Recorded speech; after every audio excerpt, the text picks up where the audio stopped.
daawadayaal anigii ayaa mar kale inii soo noqday. Waa beertii maamada weeye. maasha allah, beertaan waqti baa la geliyey, lacag baa la geliyey, time baa la geliyey.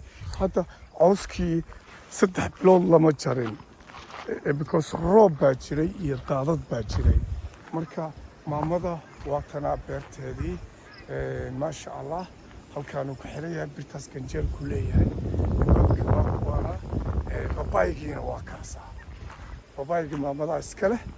maasha allah, cawskii intaasuu gaaray. bal aan dhex marno. daawadayaal, cawskii intuu la egyahay waa la jaray. hadda dhalinyaradii baa jirtay. marka waxayna leenahay beertii maasha allah, maanta maamadii baa nala socota. timirtii waa dhashay, waa taasaa. timirtii waa dhashay. marka ninkii iska barakaysta, timir kale, timir kale, timir kale, timir kale. marka waxayna leenahay qurux baa ka muuqata. babaayadii timir kale, timir kale. babaygii waa arkay. galeydii, masagadii aynu kugu qabto weli beertii maamadan ku jirnaa. maasha allah, daawadayaal ila socda.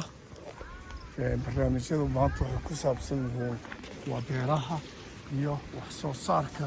dadku hadday isku tashadaan inay waxay rabaan soo saari karaan. qolkaas sigaa seexda. dhanaantii babaygii waa ka babaygii waa kana dusheenuu saaran yahay. galeydii, masagadii. maasha allah, waxa weeye leentii waa dhashay, kuwaana waa dhalaysaa. maasha allah, beertii baynu ku wareejinayaa weli. 2 daqiiqo aynu ku soo celinayaa.